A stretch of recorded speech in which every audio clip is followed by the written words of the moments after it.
A sudden decision to drop criminal charges against actor Jussie Smollett in Chicago is bringing angry reaction, puzzling, head-scratching, and raising major legal questions. The city's mayor, Rahm Emanuel, calls it a whitewash of justice. Chicago's police union wants the Justice Department to investigate. Smollett was charged with 16 felony counts earlier this month after allegedly lying to police that he was targeted in a hate crime attack.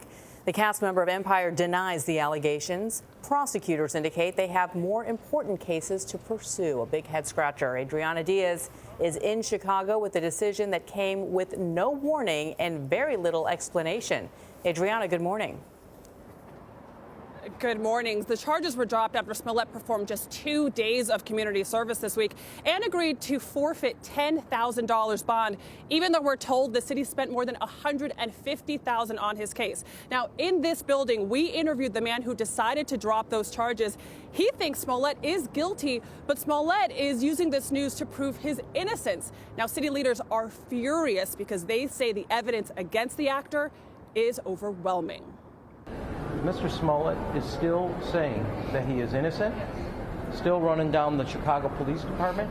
How dare him? Chicago Mayor Rahm Emanuel could barely contain his outrage at the decision to drop charges against actor Jussie Smollett. This sends an unambiguous message that there is no accountability, and that is wrong. Chicago Police Superintendent Eddie Johnson says his department was blindsided. It's Mr. Smollett who committed this hoax, period. If he wanted to clear his name, the way to do that was in a court of law so that everyone could see the evidence. Smollett's attorney said his record was wiped clean of the 16 felony counts of disorderly conduct, each punishable by up to 3 years in prison. The actor remained unapologetic while maintaining his innocence.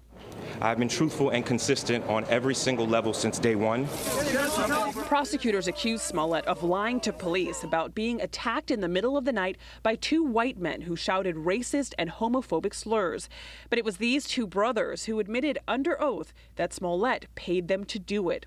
I would not be my mother's son if I was capable of 1 drop of what I have been accused of. Investigators have said the 36-year-old, who's openly gay, made the report to get publicity in hopes of gaining a larger salary on the TV drama Empire. State Prosecutor Joe Magatz is the person who made the decision to drop the charges. He believes Smollett made up the allegations, but says the nonviolent case qualifies for community service and a financial penalty, which he says is common practice. So you believe he's guilty? Yes.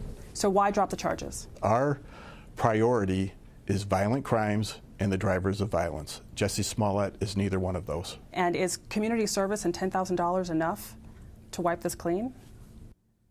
I feel that it is. CBS News legal analyst Ricky Kleeman calls the latest twist beyond unusual. You have a 16-count indictment, and then within a very short period of time, the case gets dismissed by the prosecution and it gets sealed.